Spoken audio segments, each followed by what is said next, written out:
Hello everyone, मेरा नाम है मानसी और मैंने मेरी मास्टर्स इंग्लिश लिटरेचर में गुरु जम्बेश्वर यूनिवर्सिटी हिसार से कंप्लीट की है 2022 में। और मैं 5 टाइम्स नेट क्वालिफाइड हूँ और मेरा जीआरएफ जो है वो अभी रिसेंटली जून 25 में ही हुआ है। तो बहुत से ऐसे स्टूडेंट होंगे जो कि जिनका नेट या जीआरएफ है वो हर बार 1 या 2 मार्क्स से रह जा रहा है। और लेट मी टेल यू कि मैंने मेरा जीआरएफ जो है वो इंग्लिश लिटरेचर में किया है। तो काफ़ी लोगों का नेट जीआरएफ है वो एक नंबर से, एक क्वेश्चन से, 2 क्वेश्चन से ऐसे रह जाता है। और कुछ लोग ऐसे भी होंगे जो कि जिनका बैकग्राउंड कुछ और था, शायद कॉमर्स से रहे हों या फिर वो साइंस फील्ड से रहे हों और बाद में वो स्विच करते हैं लिटरेचर के फील्ड में। तो मैं भी एक ऐसी स्टूडेंट रही हूँ। मेरा जो बैकग्राउंड था वो कॉमर्स का था। मैंने कॉमर्स से अपने 12th की थी और उसके बाद मैंने बीकॉम की थी।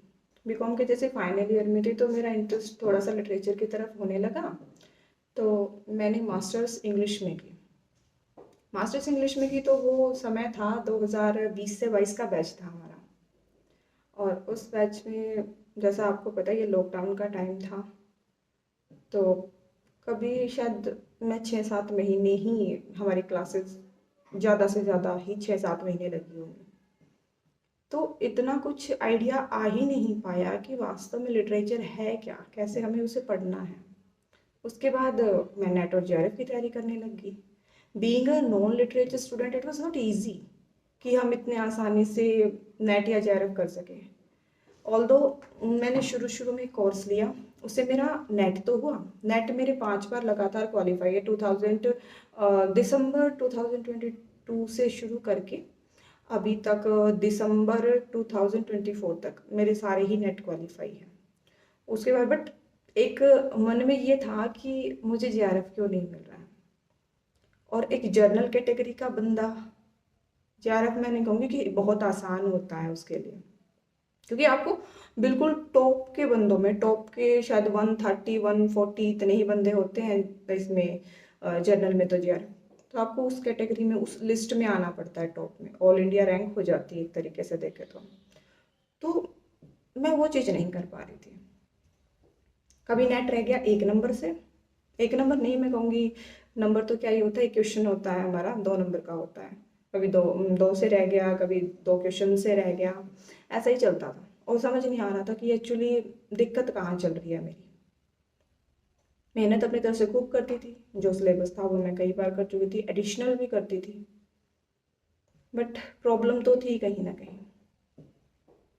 तो मैंने शुरू शुरू में एक कोर्स लिया था।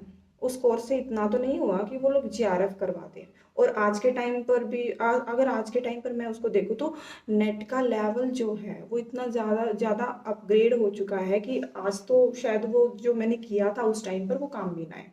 लेकिन उस टाइम के हिसाब से इतना था कि उसने मेरा नेट करवा दिया था। और being a non literature background student को उसने ये बता दिया था कि आपको एक्चुअली करना क्या है, लाइक सिलेबस क्या होता है, क्या क्या मेन टॉपिक्स होते हैं, कौन से मेन राइटर्स होते हैं, क्या क्या थेरीज होती हैं जिसके थ्रू हमें गुजरना है। तो वो आइडिया मुझे आ गया। मेरा सेकंड अटैम्प्ट में मेरा नेट हो गया था।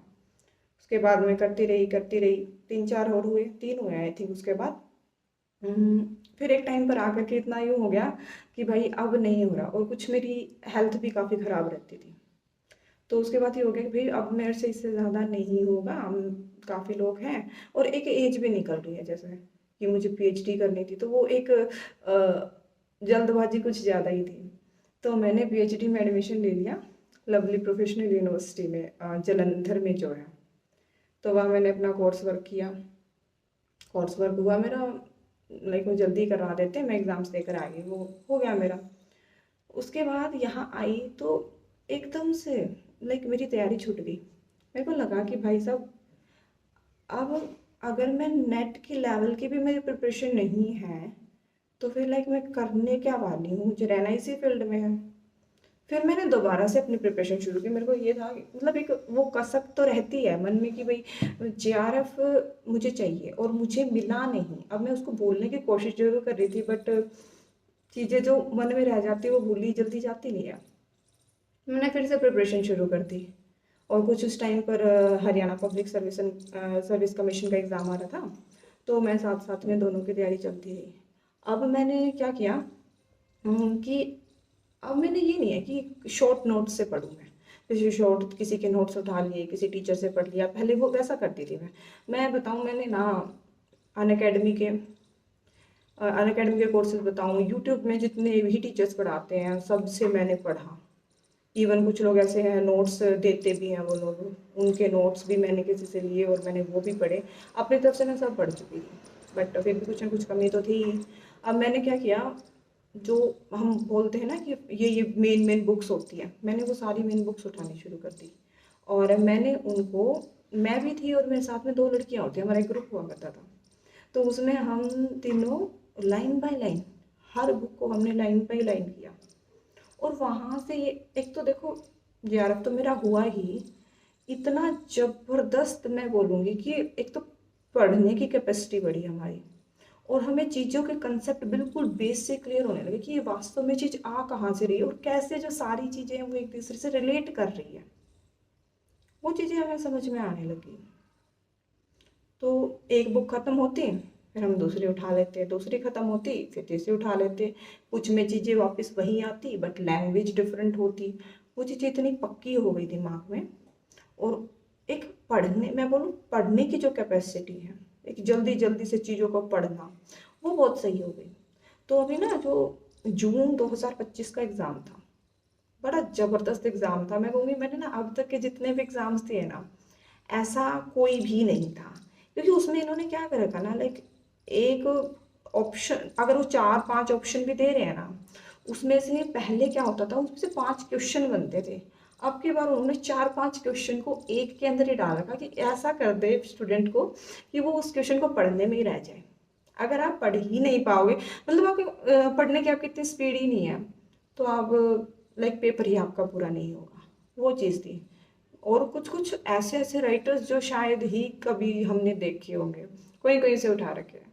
इस बार और तो मेरी पिछली बार वाला जो था ना, जनवरी 2025 वाला, वो मेरा रहा था एक क्वेश्चन से।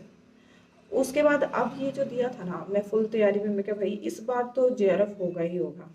पर एग्ज़ाम जैसे ही मैं एग्ज़ाम ये वाला देकर आई ना, मेरे प्राण पखेरु टूट गए एक तरीके से, मैं ये बोल सकती हूँ कि भाई घर पे आकर पूछ रहे हैं मुझसे कि भाई आपका कैसा हुआ एग्ज़ाम। मैं क्या, मुझे कोई आइडिया नहीं है और मैं कुछ नहीं बता, और वो वास्तव में एग्ज़ाम भी ऐसा था, उसने किसी को आइडिया आने ही नहीं दिया कि भाई आप क्या करके आए हो। खुद जो उस पेपर को अटेम्प्ट करने वाला बंदा भी नहीं बता सकता कि आपका पेपर कैसा हुआ है। बट ऑल दो मेरे उसमें 100 क्वेश्चन ठीक थे, 1/150, और मेरा जेआरएफ हो गया और मेरी ऑल इंडिया 12th रैंक बनी है। और इसी तरीके से मैं गेट की तैयारी करी थी काफ़ी टाइम से। जब मैंने शुरू फर्स्ट अटैम्प्ट में है ना, मैंने मेरे मास्टर्स के दौरान ही वो नेट का गेट का एग्ज़ाम मैंने दिया था। तो उस टाइम क्या है कि मेरा ना 2-3 क्वेश्चन से रह गया था। मुझे लगा कि भाई अगर बिना तैयारी किए 2-3 क्वेश्चन से रहा है तो अगली बार में तो मेरा हो जाएगा। और वो वास्तव में क्या चीज़ थी ना, क्योंकि उस टाइम पर शायद वो सेकंड ही टाइम था कि भी गेट इंग्लिश लिटरेचर भी शुरू हुआ था। ये दूसरे ही टाइम इन्होंने ये कंडक्ट करवाया था। पहले एक बार पहले हुआ था, फिर दूसरा वो वाला था जो मैंने दिया था, तो उसका लेवल इतना आता नहीं था। फिर आगे मैंने जब दिया तो भाई साहब उनको भी समझ में आने लगा कि कुछ तो देना चाहिए बच्चों को, तो वो लेवल काफ़ी बढ़ गया। अब एक तो फर्स्ट पेपर होता है, उसका फर्स्ट पेपर काफ़ी, मैं बोलूँगी ये नॉर्मल नहीं होता, थोड़ा सा पढ़ना पड़ता है उसके लिए आपको। अब मैं वो पढ़ के ना जाऊँ, और लिटरेचर इतना ज़्यादा है नहीं, क्योंकि उसमें अगर आपको एक ऑप्शन का भी अच्छे से नहीं पता ना, तो शायद वो क्वेश्चन आपका गलत ही होगा। तो मैं उसके लिए भी सोच रही, मैं ना 2-3 बार लगातार दे चुकी उसको।